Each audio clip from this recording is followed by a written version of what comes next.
What is blocking you from living a peaceful life? I asked 100 women this question, and some really painful answers came back. Pain, illness, job, money, anxiety. Can we find peace when experiencing situations outside of our control? The answer is yes. Think about the people you've seen overcome hardship and inspire you along the way. Those people who smiled on their deathbed at the end of life, or showed faith during cancer or grave illness, or came back from terrible grief, even more holy. They each found a way to peace amidst the suffering and chaos of life. And on the flip side, we've also seen people become hardened and hopeless. Today, I'm glad you're here with me to take an in-depth look at how, even in the midst of external hardships, we always have a role to play in our peace. I'm not talking about fake positivity, like just put a smile on your face or pushing through. I'm talking about actual peace. My goal today is for you to see how much power you really have as a woman of faith. So let's dive in. Is everybody in? I'm gonna make Audie make a co-host. Audie, I'm making you a co-host real quick so you can help people get in there. Okay, so let's dive into what peace really even means. I think there are a lot of misunderstandings around peace, and a lot of times when I work with clients, they talk about feeling peace, and peace and feeling peace are two different things. We're really asking for two different things there. So I think it's smart for us to not just pursue peace, but know exactly what we mean when we say we're pursuing peace. So if you're thinking of, I want to feel more peaceful, if we're talking about feeling calm, zen, unbothered, unruffled, I like to feel that way too. Oh, I really like to feel that way. But sometimes when we pursue this, I hear that women are actually suppressing what they're really feeling. And they have this idea, and I had this idea too, that it's bad to feel anything except peace and calm. And that's not true. We know that's not true. We've gone through that in season 1, but I want to remind us here and kind of spend a moment just really hitting on the misunderstanding of what it means to feel peaceful at all times, because that's really not the goal. Not even Jesus himself felt peaceful all the time, but obviously he was the Prince of Peace. So if God gave us emotions, and we don't have to suppress feelings of frustration, sadness, or really any emotion at all, instead we can embrace the God-given emotion, which is really just a signpost, and we can invite Jesus into that emotion and move through it, feeling it, accepting it. This is the actual way to peace. It's not just feeling zen or feeling calm. It's being okay, being accepting of all of the emotions and all of the hardships that come our way. But I want to offer you another definition of peace. And this is from renowned theologian and prolific writer. You probably have heard of him, Augustine. And Augustine links peace with his meaning of order. So he says that all things in the universe have their proper place established by God, their creator. And so peace is actually the state a person achieves when she is in accordance with the larger created order. So what does this mean? It means, one, we already know, like we all know, if we're listening to this, we all know that true and lasting peace is ultimately found in communion with God in eternity. But what about right now? And what Augustine's definition is saying is that peace requires personal transformation and conversion. It involves conforming one's life to the teachings of Jesus Christ and the moral principles of the faith, that this brings peace. This transformation leads to inner peace, reconciliation with God, with yourself, and others. And so let's think about some examples for a second. of how we can impact the lack of order around us. Augustine's definition, right? When we're not rightly ordered, it robs us of our peace. So let's look around and notice some of the chaos around us. And just be accepting of it, be observant of it, almost like a scientist just taking observations of an experiment. If we look around our day and go, ooh, you know what? I'm lacking peace in the morning before work. Or when I pick the kids up from school, it feels really, really chaotic and frazzled, and we're all lacking peace. Or my job is incredibly unstable, and I feel like I'm in a constant state of fear, and it's blocking me from living a peaceful life. My financial struggles rob me of peace constantly. So I want you to just take a moment and call to mind the main thing robbing you of peace in your life right now.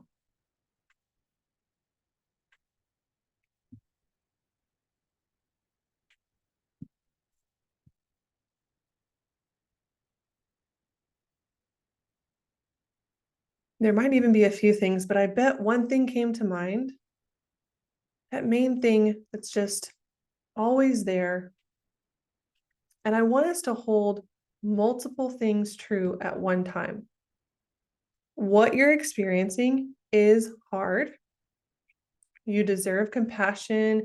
And if you feel angry, worried, or sad, that is all normal. And you were designed by God. So He knows that when bad things happen, you're going to feel angry, frustrated, or sad. And that's okay. So that part's true. But then there's another part that's true.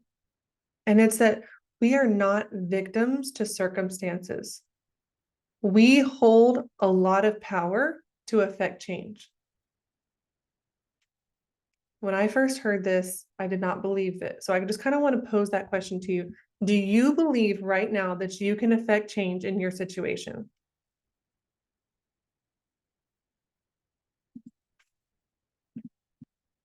To be honest, during the first few years of my illness, I did not believe this. I suffered for over 4 years with chronic illness, and I had a very, very victimized mindset around it all. So did my husband. In fact, I would say he was worse than I was. And that was just another thing that I was feeling victimized about. His attitude was wearing me down. We were both dejected, hopeless, and very misunderstood.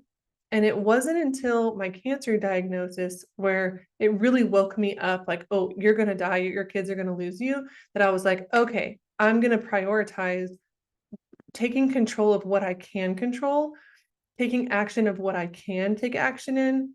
And when I did this, it just suddenly emerged massive amounts of reasons to hope, emerged health experts who had way more to offer than just chemo.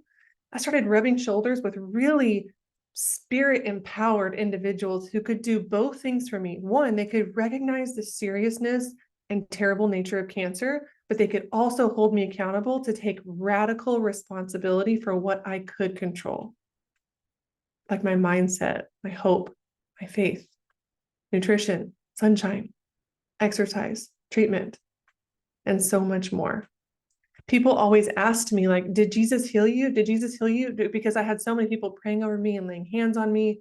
A huge, beautiful group of my church came to the hospital, and it was just a full room. It all feels a little foggy to me now. But people ask me, like, did you have a miraculous healing? And my answer is yes, yes, of course. But I was miraculously led to finally see how much power I had. I was miraculously led to finally stop thinking like a victim and go find some answers. I was miraculously led to the right physicians and the right answers, and the crazy rabbit holes that I went down. I was miraculously led to those things where for almost 5 years, I wasn't. So no, I didn't have a laying on hands, quick physical, like just miraculous healing in that way, but I was miraculously healed in my mind, in my spirit, to be able to actually pursue and take radical responsibility for what I could. And I remember being in the hospital actually and I was really, really sick when I went in. So I was kind of mentally checked out, like, okay, I'm dying. And the doctors had told me that I was dying. So I was really like, and I was on a lot of drugs. And I remember just kind of having these thoughts of like, I'm giving it all to you, Lord. I'm giving it all to you. I'm giving all the worries about my kids' health. I'm giving you all their worries about what's the right food to eat and this and that. And my daughter had some health issues and who's going to raise them and how is he going to manage it? And I'm giving it all to you, Lord. And then as I got well, I heard really this I was always in conversation with God, and it was kind of this push to say like, you have to pick this stuff back up, Reagan. And I remember being like, God, really? Like, I don't want to pick up back up the lunch boxes. I don't want to pick up the stress of being a mom. I don't want to pick all that back up again. He's like, you have to pick it all back up again. You have to take responsibility for this. And so I didn't want to share this with you. And this whole experience, I really didn't want to share it with people and promote it until I really went and vetted it out because it was just my experience. It's not necessarily a truism that we can all apply. Because my worry was that maybe your situation is harder than mine, and maybe you shouldn't have a mindset of hope. And maybe you shouldn't think like, oh, well, I can be empowered by the Holy Spirit and really affect change and work toward peace. Maybe your situation isn't like mine and you shouldn't pursue this. Maybe you should just accept your lack of peace for what it is. Until I found the work of Viktor Frankl. And if you've heard of Viktor Frankl, you know he's an Austrian or was an Austrian neurologist, psychiatrist, and most importantly, a Holocaust survivor. He is best known for his influential work, Man's Search for Meaning, where he describes his experiences in Nazi concentration camps. So I think if we're going to compare any of our suffering and any of our pain, Victor probably takes home the trophy of the most suffering. And his experiences as a Holocaust survivor deeply influenced his outlook, where he often drew upon his faith and the search for meaning in the midst of suffering. And here's what you can read so much about him, what an amazing man and so much amazing work. But one of the quotes that really changed everything for me, Viktor Frankl said, everything can be taken from a man, but one thing, the last of the human freedoms, to choose one's attitude in any given set of circumstances, to choose one's own way. And then he went on to say, between the stimulus and the response, there is a space. And in that space is our power to choose our response. In our response lies our growth and our freedom. Can you imagine thinking this in a Nazi concentration camp? So much of our peace lies not in what's happening to us, but in how we respond. We have power there. We have freedom there, freedom to choose how we respond to whatever is happening. So let's break this down a little bit. 6 million Jewish people were killed in the Holocaust. Some of them had no chance to survive. We know this. There were horrible things, gas chambers, fire squads, so much worse. But among the survivors, there were some who had a mentality like Viktor Frankl that helped save them, and others who didn't. So I want to use that truth and that example to really speak to the truth that we are experiencing right now in our own situation. There are 3 things true about the situation, all at the same time. They're not opposed. One is we cannot control the ultimate outcome. We can't control when we live, when we die, when we get a promotion, if we lose our home, or if we have an emergency or catastrophe, or really any outside circumstance that is outside of our control. We cannot control that.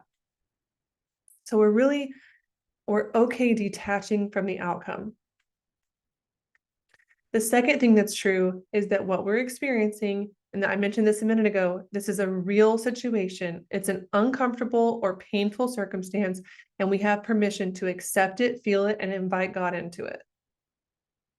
So we're detaching from the outcome, we're experiencing something real, and third, we have the power to choose how we respond to it.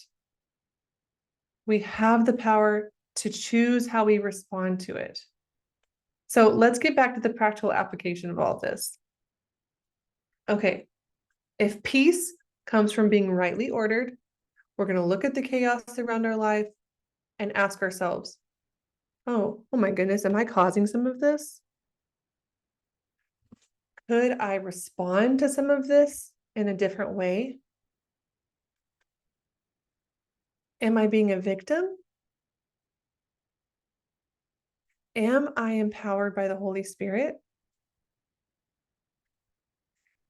Is this situation going to keep me down, or will it call forth the hero in me?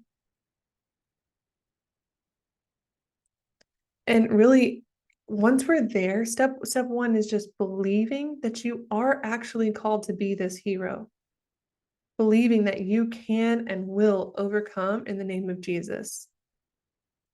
Next week's conversation is we're going to focus so much on scripture and spiritual reminders of how powerful we really are called to be as disciples. Think big, you guys. Think about all of the miracles that the disciples did and how we're called to do that today. And we're going to hit on that next week. So step one is really believing that you are called to be this hero. And then step two is answering, okay, Lord, I believe. Now, will you show me how to find peace, how to overcome this hardship, how to get through this? And his strategies are so much better than ours. And then we're going to break open in this season 9 areas, big areas, kind of like we did today with this big shift in thinking. We're going to break open 9 more where you can create order and increase your belief in your life to tame the chaos and walk in peace. So I want to do a quick overview of this season's topics. This is going to be kind of like a 300-piece puzzle. And we're going to work together to put all the pieces together so that you really share in this great wisdom of what peace is and what strategies you can use and what your mindset looks like, really putting all those pieces together to walk in that peace. So today I just wanted to introduce peace and really our role in creating peace, being receptive to the Prince of Peace and how we're often the cause of our own chaos because we don't believe in our role, in our response, and how powerful it is.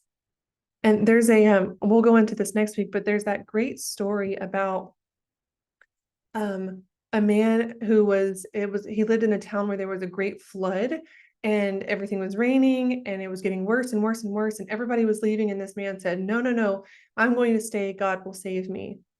And so he stayed while everyone left. And then the water rose a few feet and a boat came by rescuing these last minute people and dogs.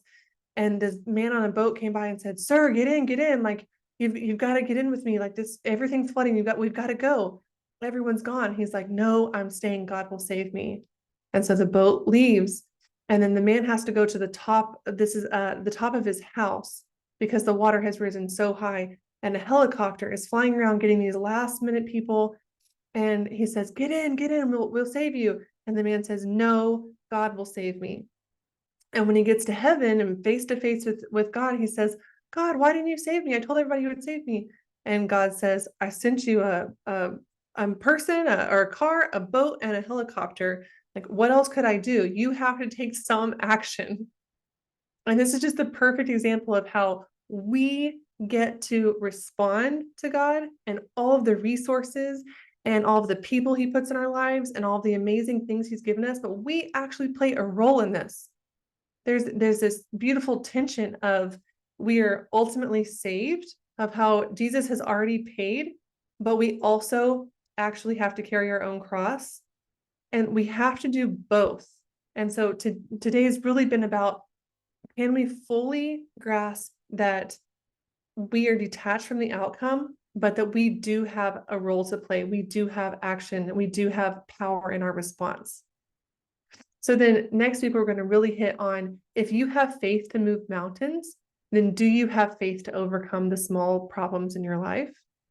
If you have faith to move mountains, and we're going to go through amazing scriptures on that. We're going to talk about capacity and how our lack of capacity in this modern world is really robbing our peace, and what's causing that and what we can do about it. We're also going to talk about in the next week is your brain wired for stress and not peace?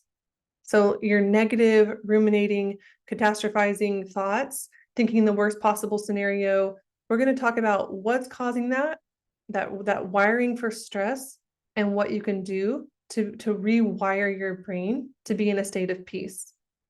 Because even if you just pull out of everything in your life and you had no stressors, if your brain is wired for peace, if your brain is wired for stress, you will find a catastrophe to stress about, even if God has removed them all. The next week, we're going to talk about, is your body wired for stress and not peace? Because even though if we've rewired our brain, trauma often lives in our body. Memories are held in our body. And so even though I've done the work of mindset, sometimes my body still feels unsafe.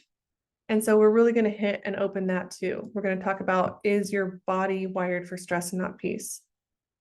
Then one of the main biggest thing that's robbing women's peace is our relationship skills.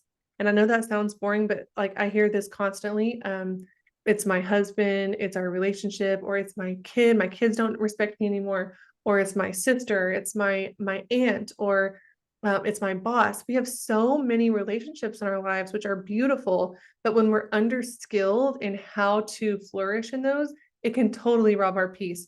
So we're actually going to break open relationship skills for 3 straight weeks in April and the 1st of May, to really break open boundaries, people pleasing, peacekeeping, how to hold people accountable, and really real life examples of how to manage critics, inspire people, work through conflict, and more.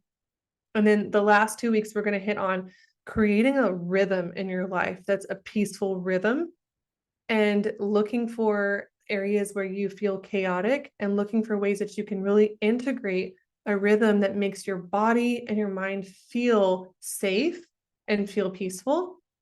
And then lastly, we're going to hit on direction and purpose, which I know doesn't sound like it's related to peace, but it's so important, because if we think about Augustine's definition of peace, the purpose of our season, the purpose of our life, is really important for where we are ordered in the context of all of creation. What is our role? And then Viktor Frankl's work of Man's Search for Meaning. Like, if we don't know our meaning, if we don't know our purpose, this can rob us of peace for so many reasons. But one, because meaning is an integral part of the way we are designed. We love to find meaning in what we're doing.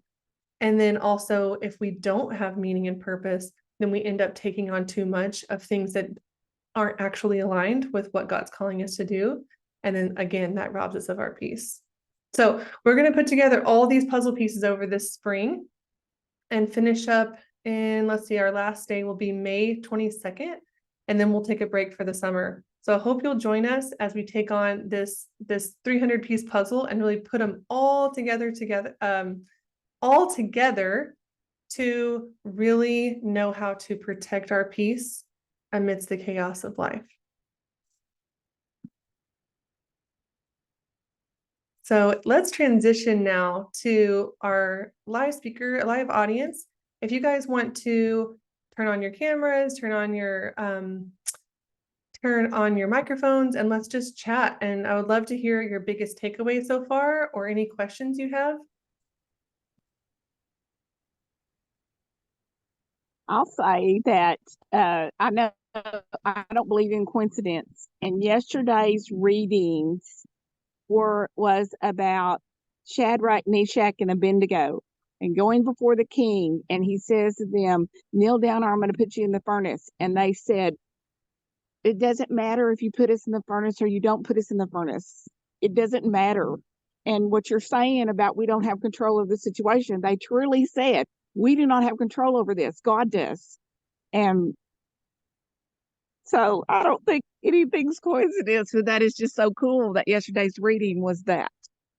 I love that, Debbie. They also said, I thought that was so cool because sometimes in scripture and in stories of biblical heroes, they are assured that God is going to save them. But Shadrach, Meshach, and Abednego did not know if God was going to save them. They were like, maybe he will, maybe he won't. We don't care. That's like truly detaching from the outcome and still taking action, right? They didn't just go, okay, I guess this is just a stressor.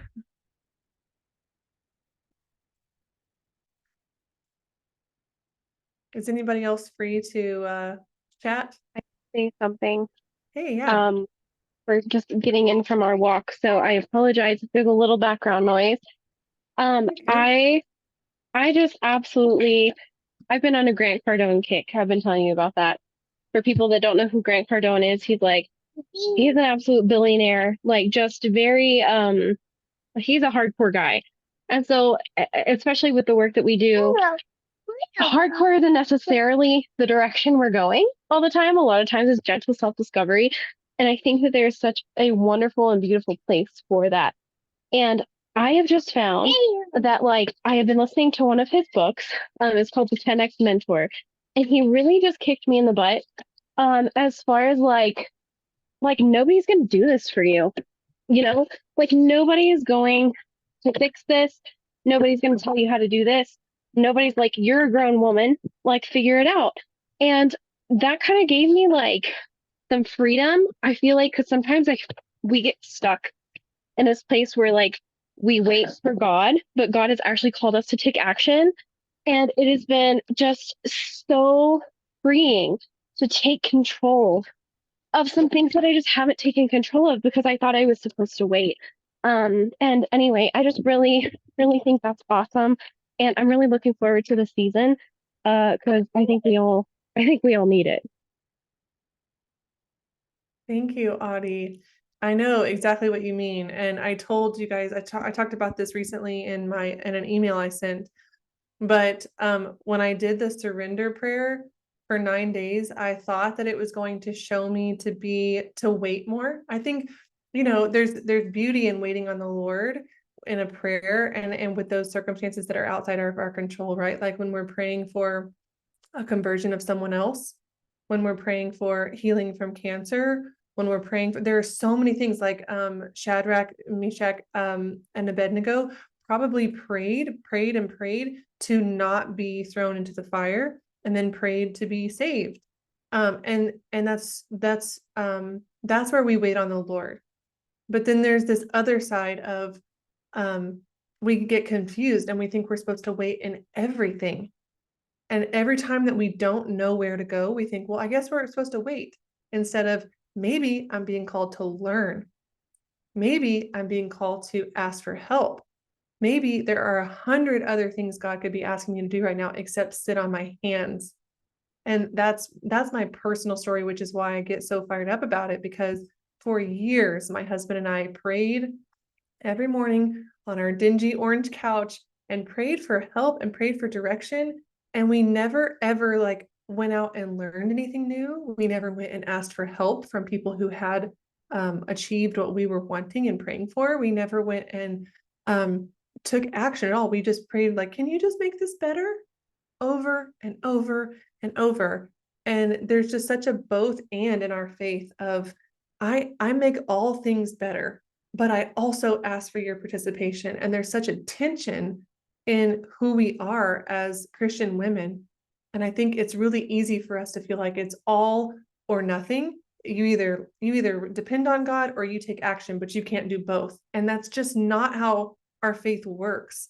It's very binary, and it's how it's how drama works. We love to think it's one or the other, but that's just not how we've seen our faith play out at all. And that's not how with what you're saying there. Like you said gentle self-discovery, and also sometimes you need a kick in the pants from Grant Cardone, right?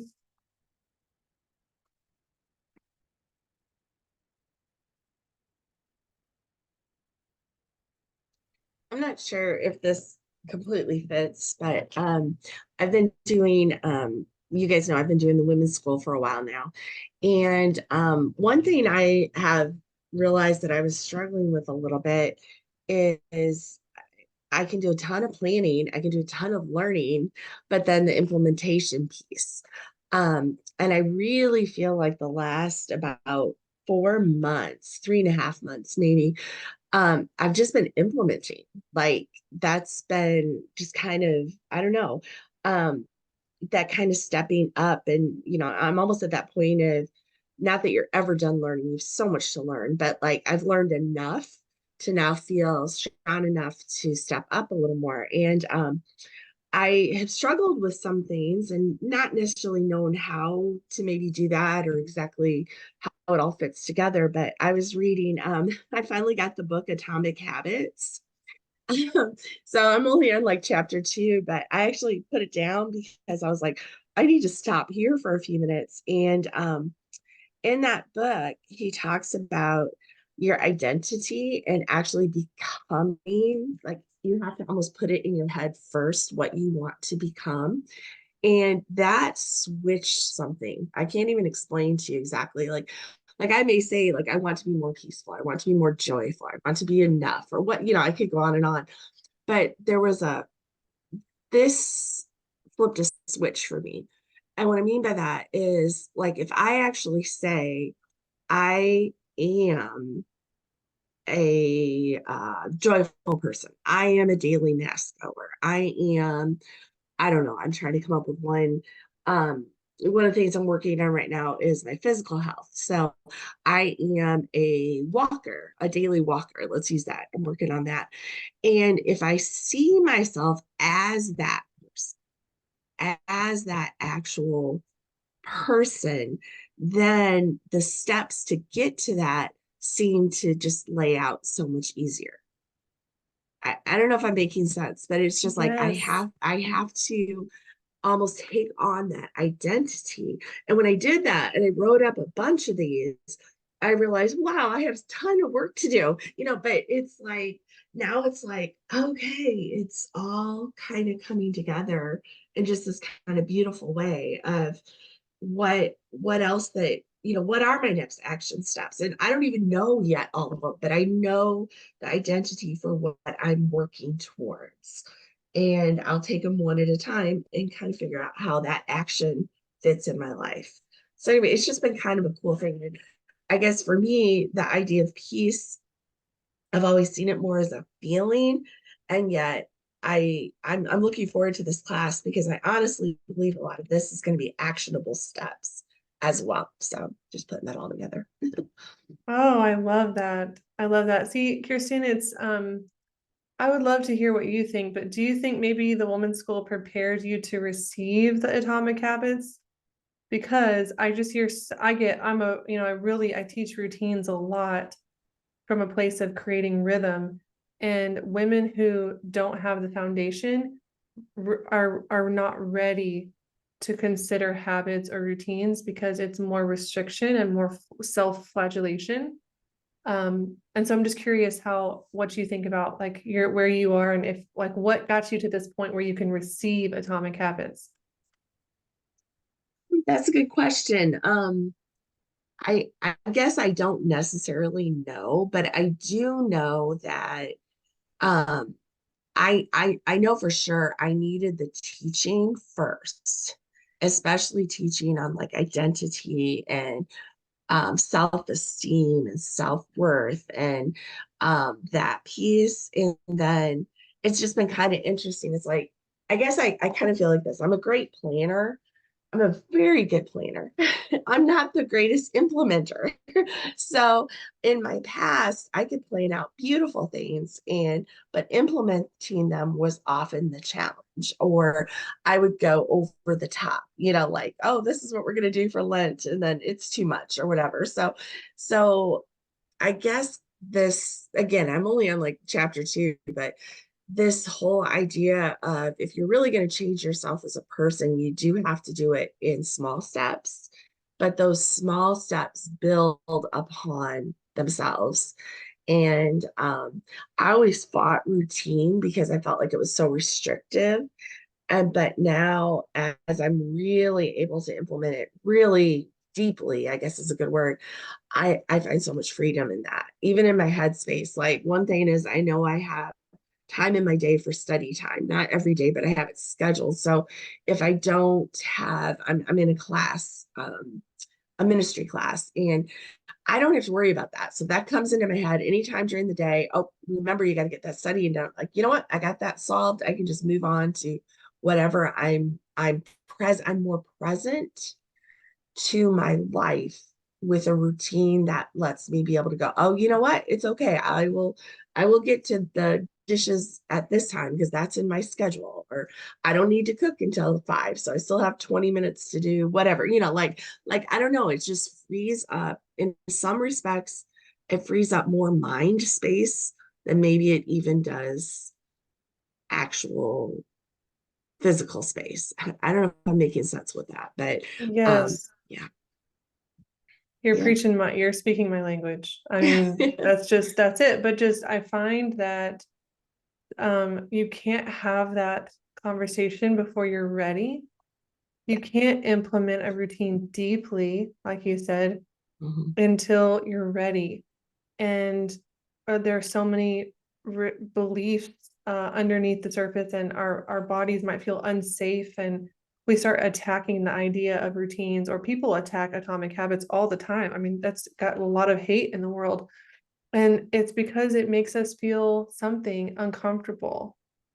And so I just want to honor you for doing all of this deep work that allows you to receive this new information, these practical steps that maybe a year ago or 3 years ago, it would have really been too uncomfortable, and your body and your mind would have said, that doesn't feel safe. I'm not doing that. There's something wrong with that.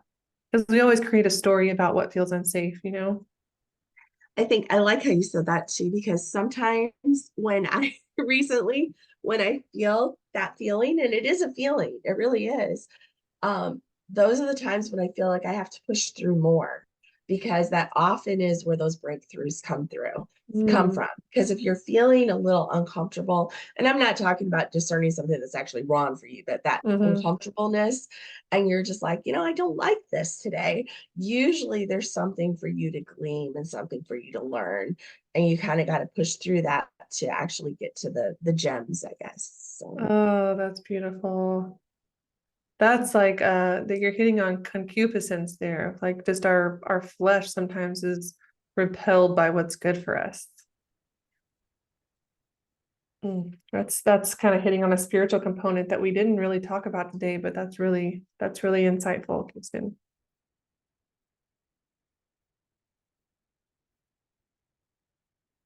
Kamea, I'm glad to see you here. And Kamea's in Germany, so we got 7 hour.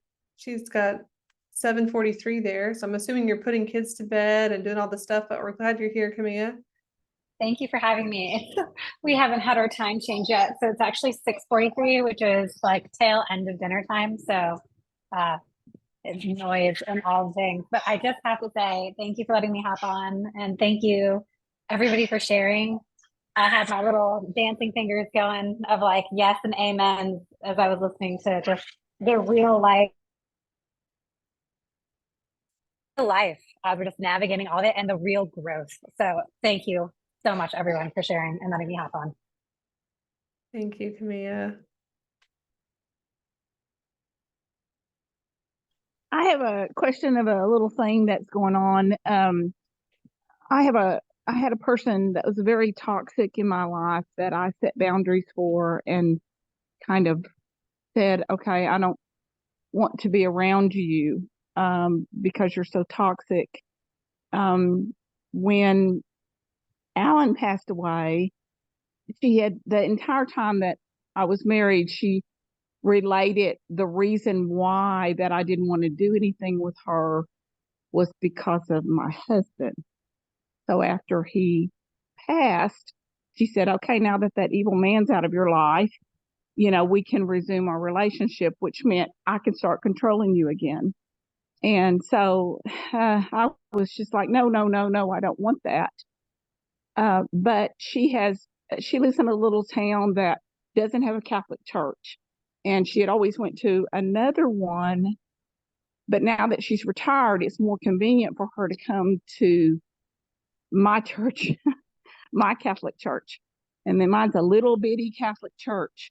And so it's really hard not to speak with her, not to have interaction with her in this little church. But is God presenting this to me to be again? I don't think I'm strong enough to be around her. But is God presenting this because he's saying you need to be a whole person and be fine? And I don't know. I don't know what God's telling me to do.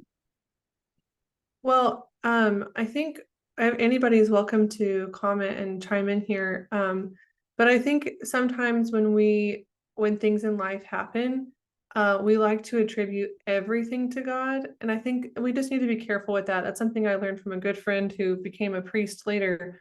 He's like, Christians like to attribute everything, good and bad, to God.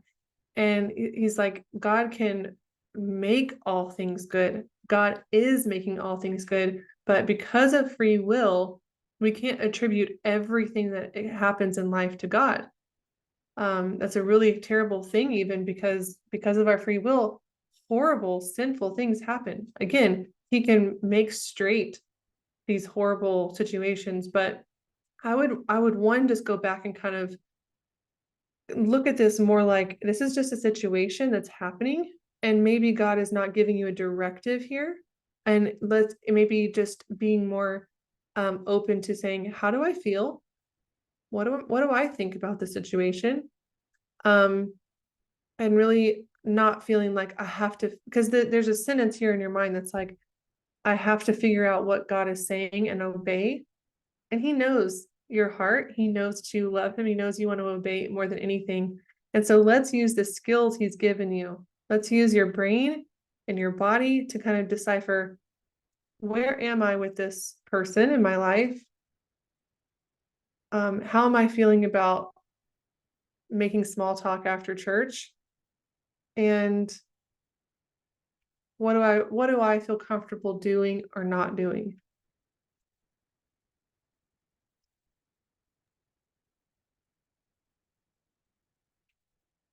Debbie, I haven't been in Okay, that makes sense. yeah, I haven't been in the exact situation, but I've been in a situation where I had a person in my life that was very manipulative. And actually, for a time, she's been out of my life, but I have worked on boundaries and worked on like protecting myself, my own peace, and like what I let other people put on me or do to me, like set my own boundaries of where that line is. And recently, this person I've been running into a lot more, actually at church. So it is very similar. Um, and the very first day, I kind of just, we actually had a conversation and it was okay. There was a second time we talked a little bit, and I just sort of am realizing that, you know what, this is someone I need to see. I will see. I can be kind to, but our conversations are going to be very limited. And our time will just be if I see them at church and, just being, what I want to say, like just kind. That's a good word, but nothing is going to go beyond that.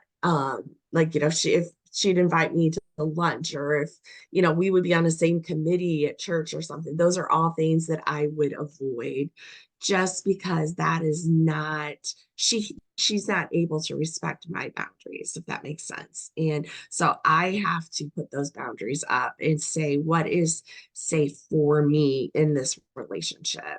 And a few years ago, I couldn't have done that. But again, over time, I've learned that it is okay, especially when there's manipulation involved, to keep certain people at a distance. So I would just kind of encourage you with that. And I don't know if you've done a lot of boundary work, but there is a book by, oh goodness, I just lost it, but it's called Boundaries by, is it Gary Smalley? I'm trying to, I can't, no, I don't think that's right. I'll have to get the name for you. But it's a good book of just basic boundary setting and why it's important. So just thoughts. Is it Henry Cloud? Yeah, thank you. Audie said, if I don't think I'm strong enough, I won't be, and I appreciate that. But what I'm hearing you say is that the boundary is not a physical thing. Don't ever see her, but the boundary can still be there even if she's standing right in front of me. I didn't even think about that, but yes, the boundary is not a physical thing. It's a mental thing in my mind.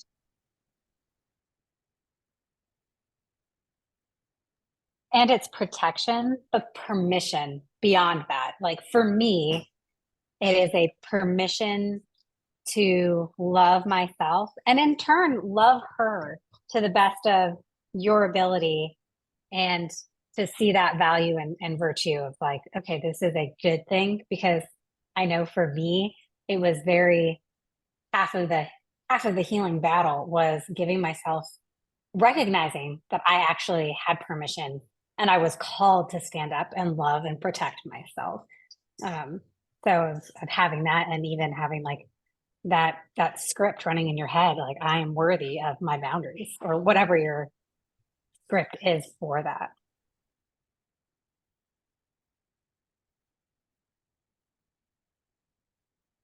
I love that, That's so Karia. good. No, go ahead, Deborah. Sorry, I didn't mean to cut you off. I was just saying that is really good. I was just saying that's so good. That helps so much. It's such more clarity now.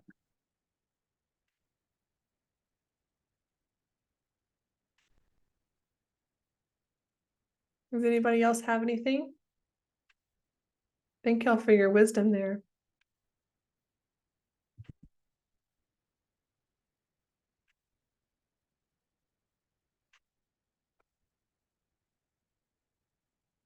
Well, if you've got someone in your life who, I don't know about you guys, this is the circle that it's just all my acquaintances really struggle with the concept of taking any action in life.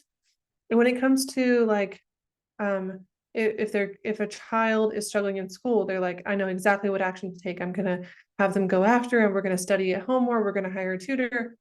If someone is sick, they're like, we're gonna go to all the best doctors, we're gonna take action, we're gonna get well. But then when it comes to like, I'm really unhappy in my marriage, or I'm always complaining about this certain thing, or every time I get together with my in-laws, it goes terrible, and I just keep doing the same thing over and over again. No one takes action in these areas in my circle. And so if you have someone in your life, this is so much of what we're going to hit on, is really showing us how we can be women of faith who also take action. And if you have anybody in your life who really needs that perspective shift, please invite them to come. And also you can share the podcast, because I'll get this uploaded by tomorrow, and we'll start sharing this out as well. But I would love to hear, kind of just really quick, I know it's almost time to go. I would love to hear your perspective on that. If that resonates with you, on almost not being willing to take action in the areas of your life that you complain about, but being totally willing to take action in like school or illness, but just not matters of the heart and mental health.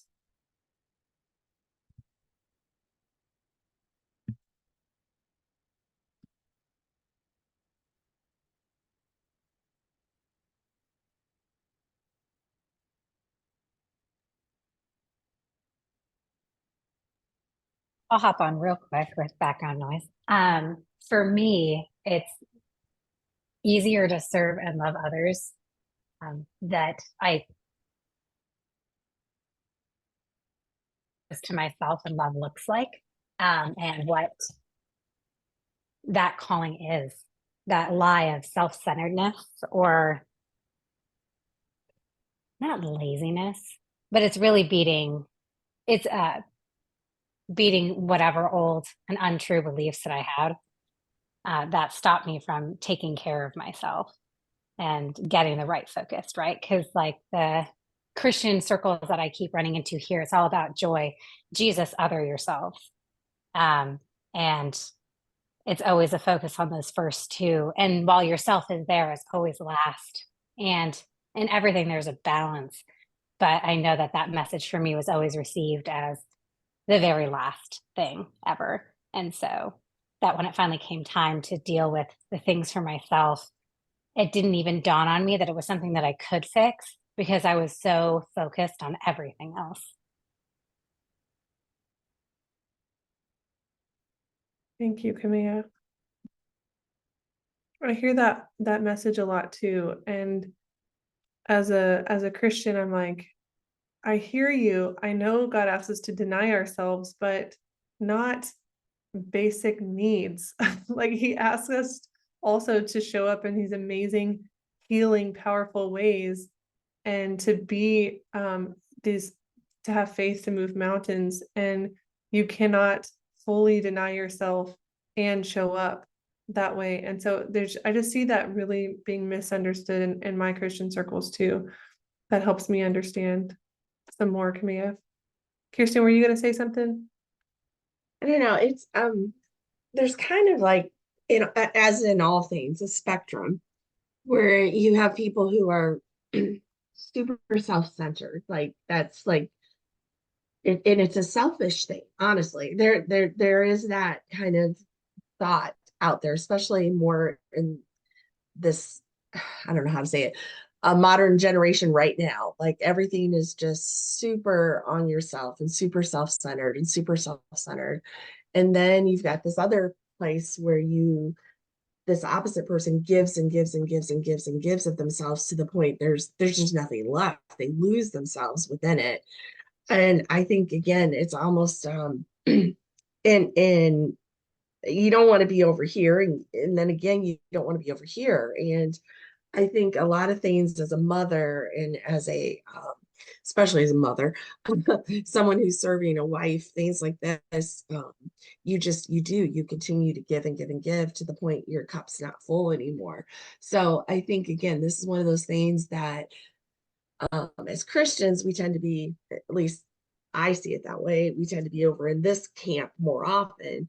But I think we need to move up. We need to be moved more towards that, even if we're just 20% up or 30% up that spectrum, because if we're not taking care of ourselves, we can't take care of other people.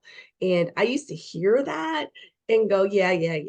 But at a certain point in time, you kind of begin to see, wow, there is so much truth to this, in a good way, because as you do take care of yourself more, then you are able to give more, or you give not from I forget the words they use, not from a place of depletion, but from a place of overflow. I think that's the words that have been used before. And I definitely was raised to just, you give.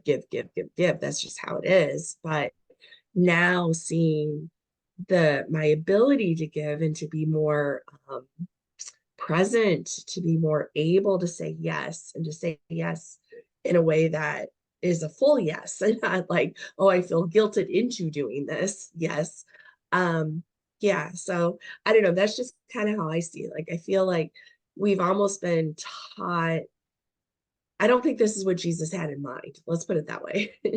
I think he wanted us to be somewhere that we are also. I saw a long time ago something that talked about it's not all about me, but it's about me too. Like I'm also on that list. So my kids are there, my husband's there, my father's there, my friends are there, but I also am included on that list. And that kind of what first started me thinking, there's some truth here. So That's really beautiful. I have created a method of teaching based on what you just said, and I never applied it to this.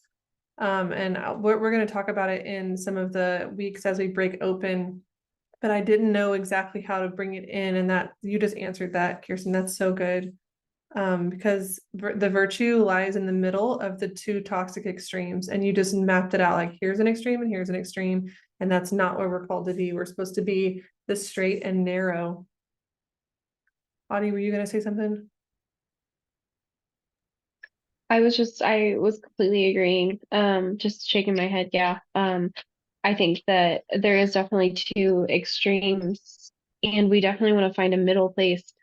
But I feel like when we do come from that state of depletion, like sometimes the middle place or the right place to be is all the way over and you are all in, all focused on yourself, which feels so selfish sometimes, and it can be so difficult. But until it's almost kind of like it's like establishing any habit. You have to like have it in the forefront of your mind, right? And you have to do that for a little while. And it's kind of the same thing with you. Like it's to establish the habit of thinking about you. Sometimes it has to be in your mind multiple times. So it just feels like a lot. But no, I'm completely with you. I can't wait to hear more about it because I know that that's a really tough one, especially for Christians, because we're like, well, if we're not suffering, we're doing it wrong. And that's just not right. Sorry. We've got pretty girl over here, but yeah, um, like it's hard to imagine a world in which there is no suffering, but I mean, we're called to have our moments, but we're not called to be miserable. Or most of us aren't. Some of us are, but I mean, like that's a very select few. Thank you, Audie. Yeah, that's that both and of I'm detached from the suffering, but I'm taking action where I can. And I would say too, it feels like you're going to the opposite extreme, but I would argue that we're really not. It just feels like that because we're so toxic that to come back to the middle feels like it feels excruciatingly selfish and painful to come back to that middle. Just like if you're a doormat and you start setting boundaries, it feels like, well, gosh, now I'm just a steamroller, but you're not actually a steamroller. And in all of our virtues, if you are what's another extreme like that, for gentleness, oh, that's another doormat one. Toxic tolerance, when you just will never ever hold anyone accountable no matter what, because that's judging. And then you come back and you're actually like, actually, spouse, I'm gonna lovingly call you out on this one and hold you accountable. It feels like you're just the bossiest, meanest wife in the world, and it's not. It's coming back to the middle, and virtues are uncomfortable. Thank y'all so much for this conversation. We are over time, so I'm going to let you guys go. Thank y'all for being here. I'll see you next week, and the podcast will be up tomorrow if you want to share it with anybody. Bye. Bless y'all. Bye. Thank you. Bye bye.